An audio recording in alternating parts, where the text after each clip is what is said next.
ওইগুলো হচ্ছে হাদিসুন নিসা, মেয়েদের হাদিস। যেমন মেয়েরা ফতোয়া দেয় বিয়ের দিন ঠিক করতে গেলে ডিম দিলে বিয়ে ভেঙে যাবে। আমি বলি আল্লাহ ডিমের পাওয়ার এত কি করে হলো লো? বলছে ডিম দিলে বিয়ে ভেঙে যাবে। আরে বিয়ের দিন যদি ঠিক করেন ছেলে মেয়ের, একটা আলেমকে বস করিয়ে রাখেন সেই স্টেজে, সেই জায়গাতে একটা আলেমকে ডাকেন, তাতে আপনার ইমাম হোক, গ্রামের আপনার কাছের কোনো আলেম হোক, একজনকে বস করান। কেন? যদি বস করান ওই বিয়ের দিন থেকে সেখানে অবৈধ কথা হবে না, অবৈধ কাজও হবে না। আমাকে রোজার আগে একটা ছেলে ফোন করেছে, বিয়ের দিন ঠিক করতে গেছে, কোন জেলার বলে নাই, বলছে হুজুর আমি বিয়ের দিন ঠিক করতে এসেছি, বিরাট বিপদে। কি বলে? মেয়েরা বলছে নাকি যে আমাবস্যার রাতে বিয়ে করা যাবে না। আমি বললাম মোটেই করিস না, কালো ছেলে হবে। কি বলবো? তাছাড়া আল্লাহর কাছে প্রত্যেকটা রাত সমান, প্রত্যেকটা দিন সমান। তাকে বললাম ওদের কথা শুনিস না, ফেরে পড়ে যাবি। শালা ডিম মুরগি পেড়েছে, মুরগি আল্লাহর সৃষ্টি, ডিম আল্লাহর, তাহলে এর পাওয়ার এত কি করে হলো? এগুলো হচ্ছে কপরি ভাষা, কুসংস্কার। শুধু তাই নয়, মেয়েদের ফতোয়া বিয়ের দেখাশোনা হলে জিলেপি দিতে নাই, প্যাঁচ লেগে যাবে। আমি চিন্তা করি আল্লাহ বিয়ের দেখাশোনাতে যদি জিলেপি দিলে প্যাঁচ লেগে যায়, যে বেটা জিলেপি তৈরি করছে তার বেটা বিটির তো জীবনে বিয়ে হবে না, সে তো প্যাঁচ মেরিয়ে গেছে, তার বেটা বিটির বিয়ে হবে? এগুলো হচ্ছে কুসংস্কার, মেয়েদের হাদিস। আর এই হাদিস যে পুরুষরা মানবে সে বিপদে পড়বে, ফেরে পড়ে যাবে। এই মানুষ মরে গেলে কতগুলো ঝামেলা, সে মরার উপরে খাড়া দাঁড় করিয়ে দেয়। কারা? মেয়েরা। মরে গেছে 4 দিনে, 3 দিনে, 7 পায়দা ঘাটে উঠা, 9 ফুল 40 দিনে। ও কি বুঝলেন? খালা মরে গেছে, ও এইছে, ও 4 দিন করছে, 4 দিন। কি বুঝলেন? 4 দিনে সকালবেলায় উঠে লুচি বেলছে, খালা চলে গেল, খালা মরে গেল গো, কবরে যা খালি লুচি লুচির বেলুনে করে বাড়ি মারবে তোদিকে। 4 দিনে কোথায় পেলি? ও ওই কাঞ্চে। আর ওই দেখবেন আমাদের দেশে বললেই দোষ হয়ে যাবে, এই গাঁয়ের মেয়েরা বলবে ওই আটকুড়ের বেটা মৌলবীকে জীবনে দাউদ দিবি না। বুঝলেন? এই মায়েরা মরা ঘরে যায় কেন? খালি খেতে। কি বুঝলেন? খাবার লেগে যায়, খাবার ডিজাইনই আলাদা। কি বুঝলেন? মরা ঘরে পানি পায় আর না পায়, যদি খাবার না পায় তা আগুন লাগিয়ে দিবে, একদম ছেড়ে ঝামেলা, খাবার না পেলে। এটাই তো আমাদের সমাজে চলছে, খাবারের আইটেম। এই বাপ মরে গেলে অনেকজন মিলাদ দেয়, বুনাইকে বলতে যাচ্ছে, চাচাকে বলছে, প্রতিবেশীকে বলছে, গায়ের নেতাকে বলছে, মোড়লকে বলছে, সবাই কি বলে বেড়ায়, এমন বলছে দাওয়াত দিয়ে বেড়াচ্ছে মনে হচ্ছে ওর বাপের বিয়ে। 40 দিনে মিলাদ পেলে কোথায়? কেউ যদি বলে 40 দিনই মিলাদ দিতে হবে, বেদাত, চলবে না। দোয়া যে কোনো দিন আপনি করতে পারেন, মসজিদ থেকে বাপের জন্য দোয়া করা যাবে না? যাবে না? কথা বলেন। বাপের জন্য যে কোনো জায়গা থেকে দোয়া করতে পারেন। আপনি ইমাম সাহেবকে বললেন হুজুর আমার বাপের জন্য দোয়া করবেন, আল্লাহ যেন আমার বাপকে জান্নাতি করে। আমি বলবো আল্লাহ আপনার আব্বাকে জান্নাতবাসী করুক। এটা দোয়া হলো না? হলো না? কি বলছেন? দিন ধ্যান করে, খানা করে, কপচি লড়িয়ে বলছে শুনেলেন যারা বাপের জন্য 40,000 50,000 খরচ করে মিলাদ করো, বিরিয়ানি করে, ওই টাকাটা মসজিদ মাদ্রাসায় দাও, সাদকায়ে জারিয়া করো, কিয়ামত পর্যন্ত তোমার বাবা মা নেকি পাবে। জোরে বলুন সুবহানাল্লাহ। মসজিদে যদি কেউ বাপের নামে সাদকায়ে জারিয়া করে, কিয়ামত পর্যন্ত নেকি পাবে, লেখে নিয়ে যান। আমার আব্বা চলে গেছে, আমি খরচ করব না, 40,000 আছে, 20,000 টাকা সালকা মাসে, 20,000 টাকা সালকা গিরাম মসজিদে। আমি বলছি কিয়ামত পর্যন্ত নেকি পাবেন। কিন্তু দুঃখের বিষয়, সালকা মাদ্রাসায় আর মসজিদে দিলে কেউ জানতে পারলো না, ওরা বিল কেটে দিয়ে দিল, মসজিদে বিল ফেড়ে দিয়ে দিল, ওরা মসজিদে কাজে লাগালো, কেউ জানলো না। কিন্তু খানা করলে সবাই বলবে খানা করেছে, বড় মারাত্মক খানা করেছে, লোকে জানতে পারবে। আর এগুলো তো সব মেয়েরা পরিচালনা করছে। বিয়েতে ঝামেলাগুলো কোথা থেকে আসে? পুরুষদের কাছ থেকে, মেয়েদের কাছ থেকে। আমি একটা আমার ছাত্রর বিয়ে দিতে যাচ্ছি, গাড়িটা বললে গুসকারার কাছে দাঁড় করা। মানে দাঁড় করা, কি বলছে দেখি। তার ভাইটা এলো, 2টো ডাব কিনে দিলাম। বললো ডাবগুলো কি করবি বে? বলছে ওই যে হুজুর মেয়ের মা আর বাপ যতক্ষণ না বিয়ে পড়ানো হবে ততক্ষণ খেতে পাই না, ওই জন্য তাদেরকে প্রথম ডাবটা খাওয়াবো। এমন ঠিক আছে। আমি গিয়ে আর একটু দূরে দাঁড়ালাম, আমার ড্রাইভার করে ছুরি কিনে লিয়াই, ছুরি, মুখটা কাটা ছিল, ফুটো করে দুটোই চালিয়ে দিলাম। ওইখানে গিয়ে খুঁজছে, বলে হুজুর তো খেয়ে নিয়েছে দুটোই, কি বুঝলেন? আমি তাদেরকে বললাম যে ওর মা বাপকে বলগা পুকুরের পানি খাবে। কোথায় পেলে কেউ জানে না, বলে আমাদের বাপ দাদারা বলেছে, দাদিরা বলেছে। এই দাদির হাদিস দারুণ। এই রোজার মাসে দেখবেন অনেক মেয়েরা, কি বুঝলেন, কি ফতোয়া দেয়, আলু সকালবেলায় উঠে সবজি কাটছে রোজার দিনে, ফু ফু, কি হলো, বলছে আমার দাদি বলেছে থুপ গিললে রোজা হবে না। তো দাদিও কেলানি খাবে আর তুও খাবি, কি বুঝলেন? আর আমরা মৌলবীরা বলছি অসুবিধা কিচ্ছু নাই, যেমনভাবে স্বাভাবিক থুপ ফেলি স্বাভাবিক ভেতরে যাই, অসুবিধা নাই, রোজা ভাঙবে না। যেমন মেয়ের এই আমাদের অনেক পুরুষরা কি বলে জানেন, আমার বউ না যা তা পরেজগার। আবে খেপিবে, পরেজগার কি কেন? বলছে রোজার মাসে আমার বউ বলেছে একদম কাছে শুতে পাবে না। আবে আমাদিকে জিজ্ঞেস কর, আমরা তো বইয়ের গলায় হাত রেখে শুই। আপনারা হাসছেন, বাস্তব বলছি। এগুলো মেয়েদের ফতোয়া। কে বললে শুতে পাবে না? স্ত্রীর সঙ্গে শুতে পাবে, দিনে হোক রাতে হোক, যেটা শর্ত স্বামী স্ত্রী মিলন থেকে দূরে থাকতে হবে। তাও কারুর যদি উত্তেজিতভাবে তারাবির পরে যদি স্ত্রী মিলন করে, কোনো দোষের নাই। শাহরির আগে সে কি করবে, গোসল করে নিবে স্বামী স্ত্রী। এখন তো আধুনিকের যুগ, ঝামেলাই নাই। দেখবেন চুল শুকোনো মেশিন উঠেছে। যদি বলে হুজুর আমার স্ত্রীর চুল শুকোবো কি করে, মেয়েদের চুল ভিজে থাকবে, শরীর খারাপ করবে, তো মেশিন কিনে লাও, মেশিনে চুল শুকোবে। অনেকজন মনে মনে ভাবছে শালা কালকেই কিনবো ইলেম বাজারে গিয়ে, তাই না? এ বাস্তব বলছি, আধুনিকের যুগ, অসুবিধা কিচ্ছু নাই, এতে পাপের কিছু নাই। আমি পাপের কথা বললাম না। শাহরির আগে আপনি গোসল করে নেবেন। যদি সময় না থাকে তখন উজু করে শাহরি খাবেন, তারপরে আপনি গোসল করবেন, আপনার রোজা হবে, কোনো অসুবিধা নেই। এটা হচ্ছে মাসলা। কিন্তু ওই যে বললাম, দিনকে আমরা কঠিন করে নিই, বিছানা আলাদা করবে, শুতে পাবে না। হ্যাঁ, আমরা ফেরে পড়ে যাই। অনেকজন ফোন করে জিজ্ঞেস করছে, আচ্ছা হুজুর, আচ্ছা রোজার মাসে বইয়ের কাছে শোয়া যাবে না? আমরা একদম লয়, তুই অন্য ঘর কেনগা। কি বলবো তাকে? সে বলছে শোয়া যাবে না। আমি বললাম একবার আমার ঘরে আইবে, দেখ একটা বিছানায় শুই স্বামী স্ত্রী, কোনো দোষের নাই। নামাজ রোজা ওই জন্যে দিনকে সহজ করেছে, তোমরা কঠিন করো না। এইগুলো হচ্ছে মেয়েদের ফতোয়া। এই জন্যে মায়েরা ফতোয়া দাও না, ফতোয়া দিতে গেলে বিপদে পড়বে। যেমন যারা তবলিগের সাথী ভাই আছেন, দাওয়াতের সাথী ভাই, তারা শুনেলেন 6 নম্বরের বাইরে যে কথা বলবে তার জবানটা টেনে ফেরেশতারা পেরেক পিটুবে কবরে।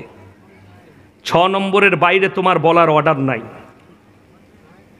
মায়েরা যারা তালিম করেন তাদেরকে অনুরোধ করে যাব, তুমি তালিম যেটা করছো তার বাইরে নিজে থেকে কোনো ফতোয়া দিতে যাবে না। আমার এলাকায় একটা মেয়ে ফতোয়া দিয়েছে, মেয়েদের জাঙ্গিয়া বিড়া পড়া হারাম। কোথায় পেয়েছে? বলে বড়দের মুখ থেকে। তোর বড়র বীজ মারি আমি। এই শব্দটাই খারাপ শব্দ, বড়দের মুখ থেকে শুনেছি। বড়টাকে কোন আলেম বললে, কোন মুফতি বললে? বলছে শাড়ি পরা ইসলামে হারাম, সালোয়ার কামিজ পরতে হবে। কে? তালিম করতে গিয়ে মেয়েরা ফতোয়া দিচ্ছে। কে বলেছে? বলে বড়রা বলেছে। তোর বড়র বীজ মারি আমি।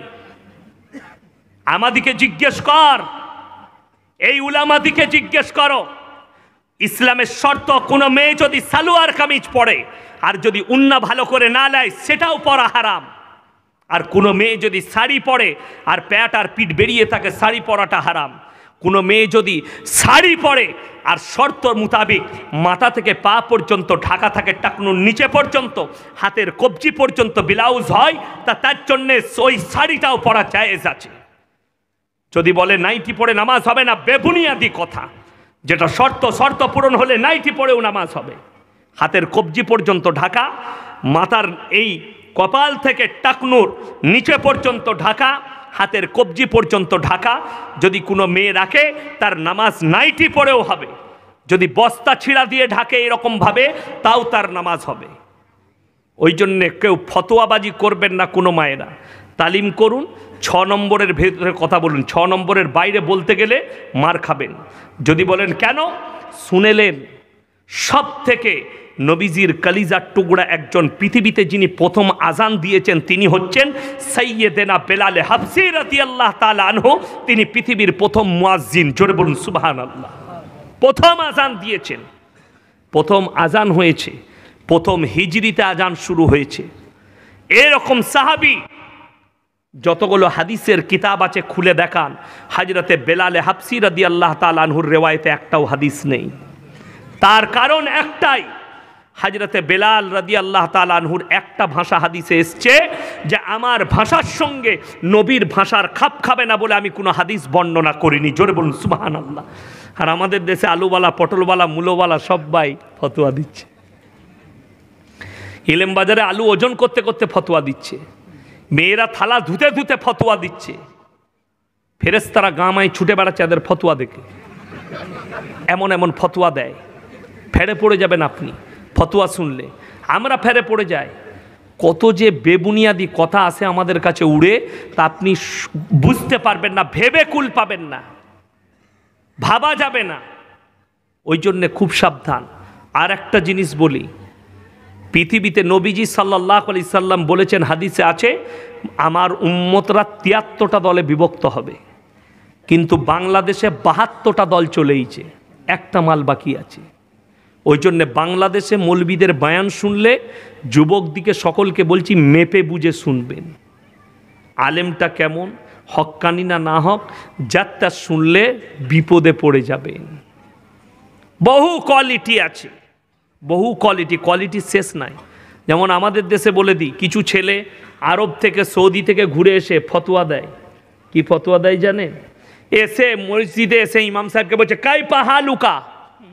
তাহলে ইমাম সাহেব ভয় খেয়ে গেল, আল্লাহ এত আরবি জানলে কি করে, কি বুঝলেন, ভয় খেয়ে যায়। আর গ্রামের মুরব্বীরা বলছে সালা দেখেছিস আমাদের ইমাম কিচ্ছু জানে না, দারুণ আরবি শিখেইছে, ধরে ফেলেছি। আর তাকে যদি বলি কাইফা যেটা আছে, একবার কাইফা হালুকাটা ইজরা করে শুনিয়ে দে, পায়খানা ঘর খুঁজে বেড়াবে, ইজরাই জানে না মাল। এইখানেই যারা বসে আছে উলামা তালবিলিমরা ছাড়া কেউ বুঝতে পারে না ইজরা মানে কি। ঠিক বলছি না ভুল বলছি? এই কি বলছো, ইজরা বুঝেছে কেউ? না, আপনারা বুঝবেন না, আর আমি বুঝতেও যাব না, বেশি বুঝলে খারাপ, কি বুঝলেন। আমাকে যদি এই যারা ফতোয়াবাজি করছে তাদেরকে বলি, যারা বলছেন যে না আমি ফতোয়া দেবো কিতাব পড়ে, অসুবিধা কি আছে? ঠিক আছে দেন, আমাদের 12 বছরের পায়জামা ছিঁড়ার কোনো দাম নাই। তুমি 3 দিন পটল আলু বেচে 3 দিন এদিক ওদিক থেকে ঘুরে এসে তুমি যদি ফতোয়া দাও, তা আমি কালকে সকালেই ক্যান্সারের রুগীগুলো অপারেশন করব কোথায়? সালকায়। রাতে থাকবো, যতগুলো ক্যান্সারের রুগী আছে এলাকার নিয়ে আসবে। যদি বলেন হুজুর কি দিয়ে করবেন, কুদাল আর গাঁইতি দিয়ে চেঁচে নামাবো। কি বলবেন, শালার মাথাটা খারাপ হয়ে গেছে। তা আমি বলবো না যে তোর মাথাটা চলে গেছে, দুটো বই পড়ে তুই বলছিস ফতোয়া দেবো? খালা তুমি দুটো তালিমের বই পড়ে তুমি বলছো ফতোয়া দেবো, তোমাদেরকে ফাটাবে না ফেরেশতারা? শালা মুফতিরা মুফতি করে ফতোয়ার নিচে লিখছে আল্লাহু আলামু বিসসাওয়াব, আমার জানাটুকু লিখলাম, সঠিকটা আল্লাহই জানে। আর তুমি বলছো পটল বেচতে বেচতে ফতোয়া দেবো, তোমাকে ফাটিয়ে দেবে ফেরেশতারা। খুব সাবধান, স্টাডি না করে কেউ বলবেন না। আপনি জানেন, তারপরও আলেমকে জিজ্ঞেস করুন, রিপ্লে করুন। আমাকে কালকে একজন প্রশ্ন করেছিল, আমার মনে নেই প্রশ্নটা কি করলো, যাই হোক আমার সেটা জানা ছিল না। আমি স্টেজে প্রকাশ্যে বললাম এটা আমি না জানা পর্যন্ত বলতে পারবো না। মিডিয়া বুরুজ থেকে আমাকে একটা ফতোয়া পাঠিয়েছে, আমি দারুল উলুমে পাঠিয়েছি, আরও অন্যান্য মুফতিদের কাছে পাঠিয়েছি। যতক্ষণ পর্যন্ত আমার কাছে সঠিকটা আসছে না, মিল খাবে 4-5টা মুফতি, তারপরে আমি ফতোয়াটা তাদেরকে পাঠাবো। আমি জানি, জানার পরও আমি বলতে পারবো না, যেহেতু এটা কাজ হচ্ছে লয়ারের, ইসলামিক লয়ার হচ্ছে মুফতিরা, তাদের কাজ। ওই জন্য আমার ভাই দিনটাকে দিনের মতো নেন, দিনের খিদমত যারা করছে তাদের কাছ থেকে স্টাডি করবেন, মেয়েদের হাদিসে চলবেন না। যার কাছ থেকে ইসলাম জানছেন জানবেন, তার মধ্যে ইলম আছে কিনা, হাদিস কোরআনের জ্ঞান আছে কিনা, তারপরে তার কাছ থেকে আপনি দিন বুঝবেন। আল্লাহ তাআলা আমাদের সকলকে ইসলাম বুঝার তৌফিক দান করুক, দিন বুঝার তৌফিক দান করুক। আপনারা আমার জন্যে দোয়া করবেন, আমি আপনাদের জন্যে দোয়া করি, আমার আব্বাজির জন্যে দোয়া করবেন। আজকের যে যুবকরা জলসা দিয়েছে এই গ্রামের সালকার ভাইয়েরা, আল্লাহ তাদের জানের মালের ইজ্জতের বরকত দেখ, তাদের কারোবারে ব্যবসা বাণিজ্য রুজি রোজগারে বরকত দেখ। হায়াত বাকি তো মুলাকাত বাকি, ইনশাল্লাহ আবার মুলাকাত হবে, কোনো দিন না কোনো দিন আবার আসছি। আল্লাহ তাআলা আজকের রাত্রিকে কবুল করে লেখ। আজকের একজন যুবক ভাই আমি শুনলাম অ্যাক্সিডেন্ট হয়ে মারা গেছে, তেনার স্ত্রী মনে হয় ভর্তি আছেন। আল্লাহ তাআলা তিনাকে শিফা দান করুক, বলুন আমিন। তিনাকে জান্নাতবাসী করুক আমার ভাই। আর লাস্টে অনুরোধ করব আপনাদিকে, মসজিদের জন্য আদায় করেছে, দুয়ার শেষে ছোট্ট করে দোয়া করব। আপনারা দোয়ার পরে যে যা পারবেন স্টেজে একটু দিয়ে যাবেন। ইনশাল্লাহ আপনাদের জন্য আমার তরফ থেকে আন্তরিক ভালোবাসা, দোয়া রয়েছে, দোয়া থাকবে। আমার মাদ্রাসার জন্য দোয়া করবেন, আমার মাদ্রাসার জন্য খাস দোয়া রাখবেন। যেখানে যেখানে দিনের খিদমত চলছে প্রত্যেকটা মাদ্রাসা মসজিদের জন্য দোয়া করবেন, আমিন। ওয়া আখিরু দাওয়ানা আনিল হামদুলিল্লাহি রাব্বিল আলামিন। রব্বানা আতিনা ফিদ দুনিয়া হাসানা ওয়া ফিল আখিরাতি হাসানা ওয়া কিনা আযাবান নার। রব্বানা লা তুযিগ কুলুবানা বা'দা ইদ হাদাইতানা ওয়া হাব লানা মিন লাদুনকা রাহমা ইন্নাকা আনতাল ওয়াহ্হাব। ইয়া আল্লাহ, আমরা গুনাহগার, খাতাকার, বদকার, সিয়াকার, আমাদের সকলের গুনাহকে মাফ করে দাও, খাতাকে তুমি দরগুজার করে দাও। আমাদের সকলকে তুমি পরেজগার, মুত্তাকি, দিনদার বানিয়ে দাও, তোমার দিনের প্রতি পরিচালিত করে নাও। আমরা অসহায় আর দুর্বল ভিখারির মতো হাত দুটো তুলে ধরেছি, তুমি আমাদের হাতকে ফিরিয়ে দিও না। আসসালামু আলাইকুম। আলহামদুলিল্লাহি রাব্বিল আলামিন ওয়াসসালাতু ওয়াসসালামু আলা রাসূলিহিল কারীম, আম্মা বাদ। ফাউজ বিল্লাহি মিনাশ শাইতানির রাজীম, বিসমিল্লাহির রহমানির রহিম। ইকরা কিতাবাক কাফা বিনফসিকা লিয়াউমা আলাইকা হাসিবা। মান ইহতাদা ফাইন্নামা ইয়াহতাদি লিনফসি ওয়া মান দাল্লা ফাইন্নামা ইয়াদিল্লু আলাইহা ওয়া লা তাজিরু ওয়াজিরাতুন বিজরা উখরা ওয়ামা কুন্না মুআজ্জিবিনা হাত্তা নাবআসা রাসূলা ওয়া ইলা মাদিয়ানা আখর। ফাউজ বিল্লাহি মিনাশ শাইতানির রাজীম, বিসমিল্লাহির রহমানির রহিম।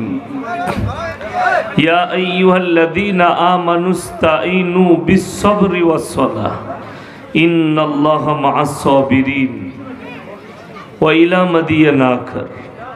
ফাউজ বিল্লাহি মিনাশ শাইতানির রাজীম, বিসমিল্লাহির রহমানির রহিম। ইয়া আইয়ুহাল মুযাম্মিলু কুমিল লাইলা ইল্লা কলিলা নিসফাহু আও ইনকুস মিনহু কলিলা আও জিদ আলাইহি ওয়া রাত্তিলিল কুরআনা তারতিলা ইলা আখিরিল আয়া। খায়রুকুম মান তাআল্লামাল কুরআন আল্লামাহু কামা ক্বালা আলাইহিস সালাতু ওয়াত তাসলিম। মাননীয় শ্রদ্ধেয় জ্ঞানী গুণী মানী সম্মানী আজকের এই জলসার মাননীয় সভাপতি মহাশয়, শ্রদ্ধের উলামা ইকরাম, হুফাজ ইকরাম এবং আমার জ্ঞানী গুণী মানী সম্মানী মাননীয় শ্রোতা মণ্ডলী, পর্দার অন্তরালে পর্দা নসিব মায়েরা এবং বোনেরা, আল্লাহর বড় দয়া, কৃপা, ভালোবাসা আমাদের প্রতি, গোটা বিশ্বের প্রতি। সবাই আল্লাহ শুকর আদায় করে হৃদয় থেকে বলি আলহামদুলিল্লাহ। তারপরে পরে বিশ্ব নবী জনাবে মুহাম্মাদুর রাসূল আল্লাহ, সকলে বলুন সাল্লাল্লাহু আলাইহি ওয়াসাল্লাম। তিনার প্রতি শতকোটি দরুদ বর্ষিত হোক, বলুন আমিন সুম্মা আমিন। সবাই একবার দরুদ ইব্রাহিম পাঠ করি। আল্লাহুম্মা সাল্লি আলা মুহাম্মাদিন ওয়া আলা আলি মুহাম্মাদ কামা সাল্লাইতা আলা ইব্রাহিম ওয়া আলা আলি ইব্রাহিম ইন্নাকা হামিদুম মাজিদ। আল্লাহুম্মা বারিক আলা মুহাম্মাদিন ওয়া আলা আলি মুহাম্মাদ কামা বারাকতা আলা ইব্রাহিম ওয়া আলা আলি ইব্রাহিম ইন্নাকা হামিদুম মাজিদ। গুটি কয়েক কথা আলোচনা করব। আল্লাহ আমাদের সকলকে আমলের তৌফিক দান করুক, বলুন আল্লাহুম্মা আমিন। আল্লাহর সঙ্গে আপনাদের ঝামেলা আছে? হ্যাঁ, ঝামেলা চলছে। লজ্জা লাগছে কি? আল্লাহুম্মা আমিন বলতে লজ্জা লাগছে? সুবহানাল্লাহ বলতে লজ্জা লাগছে? যতগুলো অত্যাচার হচ্ছে মুসলমানের ওপরে, আলহামদুলিল্লাহ খুব ভালো হচ্ছে। মসজিদ ভাঙছে, আলহামদুলিল্লাহ ভালো হচ্ছে। তার জন্য দায়ী কিন্তু অন্য কোনো জাতি লয়, আপনারা নিজেরা, মুসলমান নিজেরা এর জন্য দায়ী। পৃথিবীর কেউ দায়ী লয়, সব নিজেরা দায়ী। তার কয়েকটা প্রুফ আপনাকে দেব। মুসলমান কতটা নেমোখারাম, কতটা মুসলমান নীচ, তার দলিল আর প্রুফ দেব আপনাদেরকে। ঈদ উপলক্ষে বিভিন্ন গ্রামে কোথাও বুগি বুগি ড্যান্স, কোথাও ড্যান্স হাঙ্গামা, ঈদের দিনে ডিজে বক্স। এগুলো আমি মিথ্যা বলছি না সত্য বলছি? যদি বলেন মিথ্যা, সে যদি বাপের বেটা হন আমার গাড়িতে চাপবেন। যদি হিম্মত থাকে তাকে নিয়ে গিয়ে সেই গ্রামের সামনে দেখিয়ে দেবো, দেখে এই হারামির বাচ্চাগুলো ছিল বক্স বাজাচ্ছিল। রামনবমীর মিছিল হয়েছে পশ্চিমবাংলায়, ভারতবর্ষে। মসজিদের পাশ দিয়ে পেরিয়ে গেছে মিছিল। মুসলমানরা অভিযোগ করেছে মসজিদের সামনে স্লোগান দিয়েছে জয় শ্রীরামের, বক্স বাজিয়েছে। অপরাধ, আপনার কথাই হিন্দু ভাইরা অপরাধ করেছে। ঈদের দিনে মসজিদের পাশে ডিজে বক্স বাজাচ্ছে। এই হারামের আওলাদগুলো কোথাকার, এদের লেগে বললে না? এ কথা বুঝতে পেরেছেন না পারেননি? রাগ হচ্ছে, গায়ে লাগছে? আমার কথা কিন্তু গায়ে লাগে, কিন্তু একদম হক কথা বলছি। সেই হিন্দু ভাইটা সে জানেই না আল্লাহ সম্পর্কে, সে জানেই না দিন সম্পর্কে, সে জানেই না কোরআন সম্পর্কে। সে অজ্ঞাত অবস্থায় পাপ করছে, আর তুমি তো জেনে শুনে পাপ করছো। হিন্দু ভাই মুসলমানদের মসজিদের সামনে দিয়ে গান বাজনা করে ঠাকুর লি গেলে তারা অপরাধী, আর তুমি হারামখোর তোমার বেটার বিয়েতে মসজিদের পাশে ডিজে বক্স বাজাও, তোমারটা জায়েজ। কথাটা বুঝতে পারেননি আমার? আমি যদি এটা ভুল কথা বলে থাকি, কারো যদি হিম্মত থাকে দাঁড়ান। কে বাপের বেটা আছে দেখি বীরভূম ডিস্ট্রিক্টে, দাঁড়ান, দেবরন আপনি ভুল বলছেন। তো আমি এখানেই প্রুফ করে যাব সে বেঈমান, তাছাড়া হতেই পারে না। 100% বেঈমান হবে যে বলবে মুসলমানরা যা করছে বক্স বাজাচ্ছে ঠিক করছে। কষ্ট তো এই জায়গায়, কেন বাজাচ্ছে? কেন? তারা তো মুসলমান হয়েছে, দিন তো বুঝতেই পারেনি। কোরআনে আছে যখন মুসলমান দিন থেকে সরে যাবে, আল্লাহর রাস্তা থেকে সরে যাবে, আমি জালিম বাদশা, অত্যাচারী বাদশা পাঠিয়ে বদলা নেব। তো তুমি যখন দিন থেকে সরে গেছো, যে অত্যাচার হচ্ছে এগুলো ভুল হয়নি। তা না হলে তারিখের কিতাব সাক্ষী আছে ইসলামের। 313 জন সাহাবী একদিকে, 1000-এর বেশি বেঈমান কাফের একদিকে। খালি আল্লাহর উপরে বিশ্বাস আর ইয়াকিন আর ঈমান মজবুত থাকার কারণে আল্লাহ সাহাবীদিকে জয়লাভ করিয়েছেন, বলুন সুবহানাল্লাহ। অথচ আপনার হাতের মুঠোয় পৃথিবী থাকা দরকার ছিল, অথচ আপনার কন্ট্রোলের বাইরে। আপনি বীরভূম ডিস্ট্রিক্টেই দেখতে পাবেন, বীরভূম ডিস্ট্রিক্টে মুসলমান মারছে, মুসলমান মরছে। সামনে পঞ্চায়েত ভোট আছে, অনেক গ্রামে বোম মোটামুটি রেডি হয়ে গেছে, মাস্কেটু রেডি আছে। রাগ করছেন? সব থেকে বেশি মারামারি তো বীরভূমে। কারা? মুসলমানরাই মারামারি করে নিজেদের মধ্যে। আবার ফার্স্ট কাতারে মাল নামাজও পড়ে। ঠিক বলছি না ভুল বলছি? দাড়ি রেখা মারামারি করে মুসলমান বীরভূমের। রাগ করেন, আমাকে দাওয়াত দিবেন না তাও ভালো, কিন্তু হকগুলো শুনেন, হক কথাগুলো দিয়ে নিজেদিকে একটু পরিবর্তনের রাস্তা তৈরি করুন। আর এগুলোর কারণ হচ্ছে সাধারণ মানুষ উলামা থেকে বিচ্ছিন্ন, আলেমদের টাচে নাই, তার কারণে। কেন? ও বড় বড় মুফতি তো প্রত্যেক গ্রামে আছে, মসজিদে, কি বুঝলেন, বড় বড় মুফতি আছে, প্রত্যেক পাড়ায় আছে, গ্রামে আছে। তারা নিজেদের মতো করে ইসলামটাকে নিয়ে ব্যবহার করে। যদি সত্যিকারী নবীজির আদর্শ মোতাবিক ব্যবহার করতেন, আল্লাহর কসম মুসলমানের ওপরে কোনো রকমের বিপদ আসার কোনো রাস্তাই নাই। হালত যতটাই নাজুক হোক, হালত যতটাই নিচে নামুক, যদি আপনার গর্দন তলোয়ারের নিচে থাকে, আল্লাহর কসম করে বলছি, আল্লাহ না চাইলে আপনার মৃত্যু হবে না। যদি এটা বিশ্বাস রাখেন, আপনি মুমিন। জোরে বলুন সুবহানাল্লাহ। এটার উপরে বিশ্বাস রাখলে আপনি মুমিন। হালত যতটাই নিচে নেমে যান, তলোয়ারের ডগে থাকবে, যতটাই অত্যাচার হোক, মুসলমান যদি ইমানের উপরে টিকে থাকে, বেঈমানের চাকা আল্লাহ বেঈমানের ওপর দিকে ঘুরিয়ে দেবে। সে শক্তি আল্লাহর আছে, আল্লাহ পরমাণু দিয়েছে। যদি আপনারা বিশ্বাস রাখতেন, প্রমাণটা চোখে দেখতে পেতেন। তার প্রমাণ রাশিয়া ইউক্রেন যুদ্ধ। রাশিয়া ইউক্রেন যুদ্ধ, যে খাল কাটে নিজের জন্যই খাল কাটে। আমেরিকা ভেবেছিল আমি ইসলাম রাষ্ট্রদের জন্য খাল কাটছি, কিন্তু বিস্ফোরাটা দাঁড়িয়ে গেছে, তার নাম রাশিয়া। ভয়ে ভিড়তে পারছে না, খালি বাইরে থেকে হুঙ্কার দিচ্ছে। কুকুর যেমন দূর থেকে চিল্লায়, ওইভাবে আমেরিকা খালি চিল্লাচ্ছে, দেখ লেঙ্গে ইয়া করেঙ্গে ফুলানে করেঙ্গে, একবার লেগে দেখ। ভয়ে রাশিয়ার সঙ্গে লাগছে না।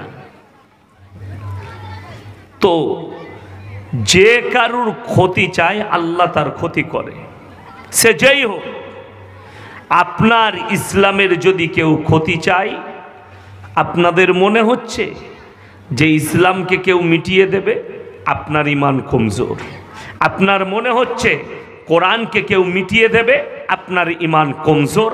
যদি এটা মনে রাখেন আর মনে হয় হালত যতটাই বিগড়ে যাক, হালত যতটাই নাজুক হোক, আল্লাহর কসম করে বলছি, যে বেঈমান কাফের যারা মনে মনে ভাববে हम इस्लाम को मिटा देंगे, हम कुरान को मिटा देंगे, उसको सोचना चाहिए कि हमारे अल्लाह ने वादा किया और अल्लाह वादा खिलाफ नहीं करते।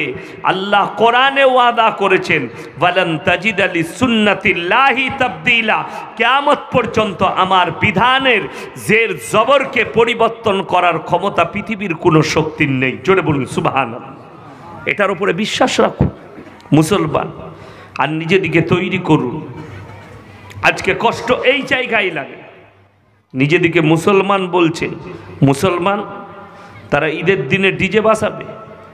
আমার গলসি থানার আউসগ্রাম থানার কথা বলছি, ঈদের দিন থেকে বুগি বুগি ড্যান্স, ড্যান্স হাঙ্গামা, যত রকমের খারাপি নোংরামি এই ধরনের অনেক গ্রামে করেছে। কারা করছে? মুসলমান যুবকরা ঈদ উপলক্ষে। এদিকে মুমিন আপনি কি করে বলতে পারেন? এদিকে মুসলমান আপনি কি করে বলতে পারেন? ইসলাম আল্লাহ তাআলা মুসলমানের জন্য দিনকে সহজ করেছেন, মুসলমান নিজেরা কঠিন করে নেয়। আপনি নিজে কঠিন করছেন।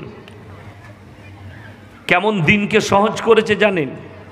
যারা নামাজ পড়ি না তারা হাত তুলে বলি আজ থেকে সবাই নামাজি হব। জোরে বলুন ইনশাআল্লাহ। দিনকে কেন সহজ করেছেন?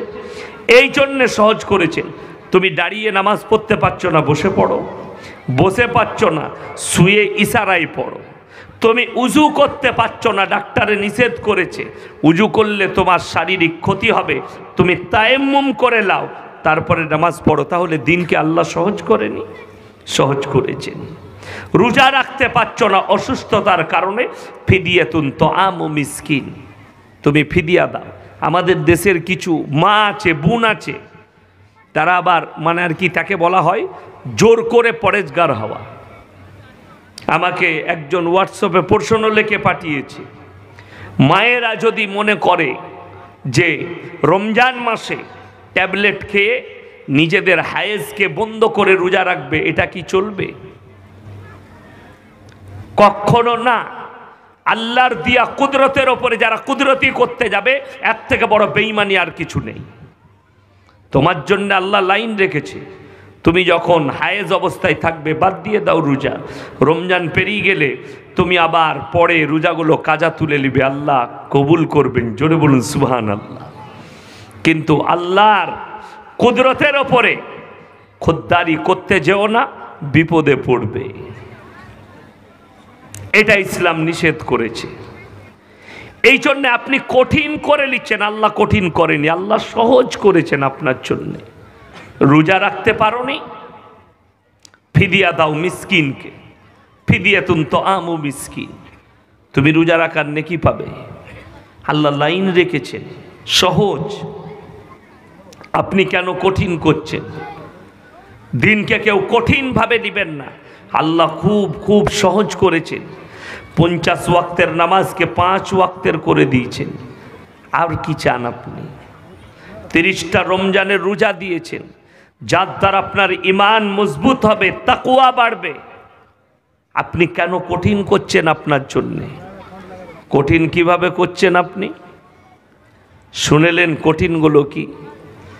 যে রমজান মাসে রোজা রাখা গরমের দিনে কঠিন, রোজা রাখবো না, বাহানা দেবো। আপনি বাহানা দিনে বেঁচে যাইতে চাইছেন, আপনি রোগের বাহানা দিচ্ছেন। কাকে বাহানা দিচ্ছেন? আপনার পরিবারকে, আপনার ইমামকে, আপনার সমাজকে। আল্লাহর কসম, আল্লাহ অন্তরের খবর জানে। ইন্নাল্লাহা লা ইয়াখফা আলাইহি শাইউন ফিল আরদি ওয়ালা ফিস সামা। আসমান আর জমিনের মধ্যে যা কিছু আছে, কোনো জিনিসটা আমার কাছে গোপন নেই। আমি আল্লাহ সব খবর রাখি। মানুষ অন্তরে কথা বলে, আমি আল্লাহ শুনতে পাই। আপনি কার কাছে গোপন করছেন? পাপ করলে, যারা পাপ করেন, যারা মনে মনে ভাবে পাপ করার পরে যে আমি মানুষের কাছ থেকে গোপন রেখেছি, আল্লাহর কসম, ইয়াসিনের কাছে গোপন রাখাটা বড় জিনিস নয়। সমাজের বুকে ইমামের কাছে গোপন রাখাটা বড় জিনিস নয়। পরিবারের কাছ থেকে গোপন রাখাটা বড় জিনিস নয়। যেহেতু যিনি বিচার করবেন তিনিই তো জানতে পারেন। ঠিক কিনা কথা বলে? আমি যদি আপনার পাপ জানতে পারি, আপনাকে শুধু এতটুকু বলবো এই পাপটা করা গুনাহ, ঠিক কিনা? কিন্তু আমি কখনো তোমার বিচার করতে পারি না। বিচার তো আমাদের দেশে যেগুলো হয়, 100টা বিচার হলে 90টা অন্যায় বিচার হয়, 90টা শরীয়ত বিরোধী বিচার হয়, 95টা ইসলাম বিরোধী বিচার হয়। এই বিচার ইসলামে নেই। আপনি মনে করছেন, আমাদের সমাজের মুসলমানরা মনে করে যে নামাজ, রোজা, কলমা, হজ, যাকাত এটারই নাম ইসলাম। না, প্রত্যেকটা মুসলমান ভাই এবং মা বোন তারা লেখে নিয়ে যান, দিলে গেঁথেলেন আমার এই কথাটা। মুসলমানের পুরো জীবন ব্যবস্থার নাম হচ্ছে ইসলাম। পুরো জীবন ব্যবস্থার নাম ইসলাম। আপনার চলাফেরা, উঠা বসা, খাওয়া দাওয়া, মিলামিশা, বাজারে যাওয়া, পায়খানা যাওয়া, পায়খানা থেকে বের হওয়া, খানা খাওয়া, খানা থেকে উঠা, প্রত্যেকটার নাম হচ্ছে ইসলাম। প্রত্যেকটা কাজ নবীজি সাল্লাল্লাহু আলাইহি সাল্লামের আদর্শ মোতাবেক হতে হবে, তার নাম ইসলাম। আল্লাহর হাবিব সাল্লাল্লাহু আলাইহি সাল্লাম সবসময় নোংরা জিনিস থেকে অ্যাভয়েড করেছেন। আপনাদেরকে সামান্য বুঝিয়ে দিই। পায়খানা ঘরে গেলে হাদিসে আছে, পায়খানা ঘর নোংরা জায়গা, নবীজি বললেন প্রবেশ করলে তোমরা বাঁ পাটা আগে ঢুকাবে। ঠিক কিনা? জোরে বলুন সুবহানাল্লাহ। দোয়া পড়ে ঢুকবে। সেখান থেকে যখন বের হবে, তুমি দুনিয়ার বুকে আসছো ভালো জায়গায় পায়খানা করে, ডান পাটা আগে বের করো। মসজিদ আল্লাহর ঘর, ভালো জায়গা, ইবাদতগাহ, তুমি যখন সেখানে প্রবেশ করবে ডান পাটা আগে রাখো, ডান পা ঢুকো আগে, তারপরে বাঁ পা, দোয়া পরে ঢুকো, ইতিকাফের নিয়ত করে ঢুকো মসজিদে। কিয়ামতের ছোট ছোট আলামতের মধ্যে বড় একটা আলামত, সেটা হচ্ছে মসজিদের ভেতরে দুনিয়াদারির কথা বলা। এটা একটা আলামত, ওই আলামত চলে এসছে। ওই জন্যই তো ইতিকাফের নিয়ত করে প্রবেশ করো মসজিদের ভেতরে, আল্লাহর ইবাদত ছাড়া আর বাড়তি কোনো দুনিয়াদারির কথা তোমরা আলোচনা করো না। জুম্মার দিনে ঢুকি তোর ক অবস্থা ধান হলো, তোর জমিটাই চাপান দিয়েছিস, এই গল্প মসজিদের ভেতরে জুম্মার দিনে। তোর ব্যবসা কেমন চলছে, ওইখানে আলোচনা হচ্ছে। ওটা তো আলোচনার জায়গা নয়। মসজিদ থেকে বেরো, দিয়ে আলোচনা করবে তোমার দুনিয়ার কথা। মসজিদ শুধুমাত্র ইবাদতের জায়গা। এই জন্যে আপনার জীবন ব্যবস্থার নাম হচ্ছে ইসলাম। আপনি মানুষের সাথে মিশছেন, কিভাবে মিশছেন? নরমভাবে মিশতে হবে, মানুষের সঙ্গে ভালো ব্যবহার করতে হবে। আজকে মুসলমান, হাই রে মুসলমান, আপনাকে বলে দিই, মুসলমান মিথ্যা কথা বলে, মুসলমান চুরি করে। ওই জন্য আমি কালকের জলসায় বলেছি, ভারত, বাংলাদেশ, পাকিস্তানে কেউ যদি বলে ইমাম মেহেদি জন্মগ্রহণ করেছেন, সে চোর হবে, না হলে দাগাবাজ, না হলে নেমো খারাম। ভারত, বাংলাদেশ, পাকিস্তান হচ্ছে চোর চাপটা মিথ্যাবাদীর দেশ। এখানে কখনো ইমাম মেহেদি জন্মগ্রহণ করবে না। কেন বলুন? ভারতের মুসলমানরা, বাংলাদেশের মুসলমানরা গাঁজা খায়, মদ খায়, মদকে হালাল ভাবে, গাঁজাকে হালাল ভাবে, মিথ্যা কথাকে জায়েজ মনে করে। এই দেশে কখনো ইমাম মেহেদি জন্মগ্রহণ করতে পারে না। যদি কারো মনে হয় কেন করবে না, আমি বলছি করবে না। তোমাদের বেঈমানিতে আল্লাহ এখানে নামাবে না, এখানে নামাবে না। তা না হলে দেখেননি 14ই রমজান, রমজান মাসে কোন বাংলাদেশের মৌলবি সুর করে বলে দিলে 15ই রমজান একটা আওয়াজ হবে, দুনিয়াটা ধ্বংস হয়ে লোক মারা যাবে। আমার কাছে 1000 ফোন এইছে, কি হুজুর কালকে কি হবে? আমি বললাম তুই এখন থেকে ইন্দুর মারা বিষ খেয়ে শুয়ে পড়। কালকে যখন পৃথিবীটা ধ্বংস হবে, আগে ইন্দুর মারা বিষ খেয়েলে। সব থেকে বেশি ভয় খেয়েছে মায়েরা, কি বুঝলেন? আর প্রচার তাদের মধ্যেই হয়েছে। যে মৌলবি এটা প্রচার করেছে তার ভাবা দরকার ছিল কিয়ামতের বড় বড় আলামতগুলো প্রকাশ পায়নি। এমনকি আল্লাহর হাবিব সাল্লাল্লাহু আলাইহি সাল্লাম পর্যন্ত দিনক্ষণ বলে যাননি। কিয়ামত সম্পর্কে নয়, 5টা জিনিসকে আমার আল্লাহ গোপন করলেন পৃথিবীর মানুষের কাছ থেকে, যেটা সম্পর্কে আল্লাহর হাবিবের কাছ থেকে আল্লাহ গোপন করেছেন। কোরআনে আছে সূরা লুকমানের শেষ আয়াত, ইন্নাল্লাহা ইনদাহু ইলমুস সাআহ। 1 নম্বর, কিয়ামত কবে হবে আমি আল্লাহ ছাড়া পৃথিবীর কেউ জানে না। ওয়া ইউনাজ্জিলুল গায়সা ওয়া ইয়ালামু মা ফিল আরহাম। মায়ের গর্ভে বেটা আছে না বিটি, বিকালঙ্গ না কালো, এটা আমি আল্লাহ ছাড়া পৃথিবীর কেউ জানে না। কার কোথায় রুচি মেপেছি, কার কোথায় মৃত্যু হবে, কোথায় কত মিলিমিটার বৃষ্টি বর্ষণ হবে, কোথায় পাথর পড়বে, কোথায় ঝড় তুফান হবে, এগুলো আমি আল্লাহ ছাড়া পৃথিবীর কেউ জানে না। আর যারা ভবিষ্যৎবাণী বলে, এর থেকে বড় হারাম কাজ আর পৃথিবীতে কিচ্ছু নাই। ইসলামের শরীয়তে ভবিষ্যৎবাণী বলা হারাম।